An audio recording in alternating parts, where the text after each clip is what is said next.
Legal and privacy considerations in information sharing for critical infrastructure protection.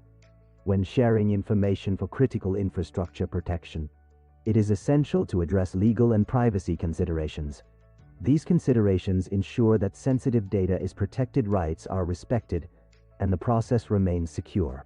Neglecting legal and privacy aspects can lead to potential legal liabilities and breaches of data protection laws. This part of the course focuses on the importance of legal and privacy considerations when sharing information for critical infrastructure protection. It covers data protection laws and regulations, confidentiality and non-disclosure agreements, and techniques such as anonymization and pseudonymization to mitigate privacy risks. The presentation emphasizes the need to address these considerations and provides examples of potential liabilities and breaches when neglected. Understanding data protection laws and regulations. Different countries have specific laws and regulations regarding data protection and privacy.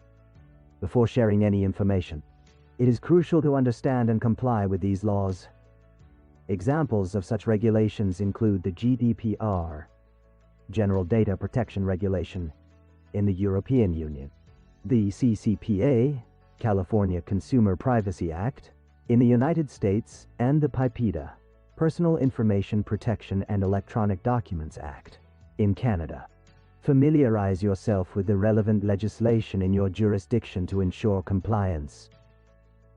Confidentiality and non-disclosure agreements.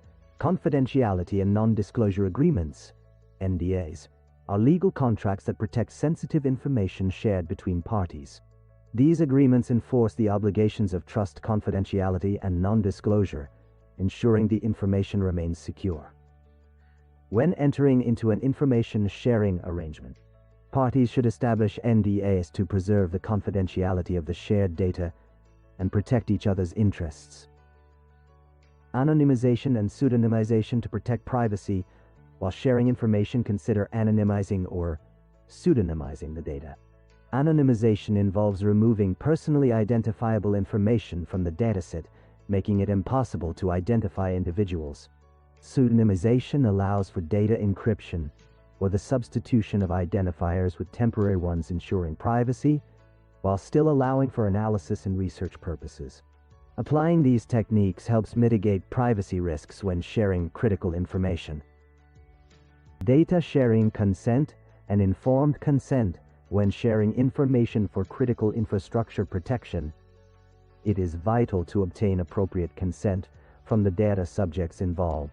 Consent should be informed, meaning individuals understand the purpose and scope of the data sharing and provide consent willingly. Consent processes should be transparent, including clear information about the data being shared, how it will be used, who will have access, and any potential risks involved. Documenting consent is important for legal compliance and instilling trust among all parties. Secure data storage and transfer. To ensure legal and privacy considerations are met, data storage and transfer practices should prioritize secure systems and protocols. This includes using encryption for data at rest and in transit, secure cloud storage, access controls, and regular security audits. By implementing robust security measures, you can minimize the risk of unauthorized access, data breaches, and potential legal repercussions. Retention and destruction policies. Information shared for critical infrastructure protection may need to be retained for a specific duration. Developing clear retention policies ensures compliance with legal requirements while minimizing the retention period to reduce risks. Once the stored data is no longer required, it should be securely and irreversibly destroyed following appropriate protocols. Maintaining proper records of the data lifecycle, including retention and destruction processes, is essential. Incident response and notification. In the event of a data breach or unauthorized access, it is crucial to have an incident response plan in place. This plan should include protocols for assessing the breach, mitigating the impact, notifying affected individuals, and complying with legal requirements for incident reporting.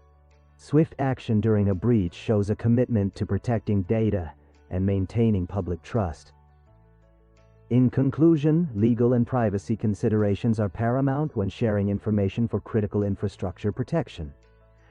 adhering to data protection laws, implementing security measures, obtaining consent, and maintaining transparency are essential for compliance and building trust among all parties involved in the information sharing process. Based on the guidelines outlined in this tutorial, you can ensure that legal and privacy considerations are properly addressed, promoting a secure and responsible information sharing environment.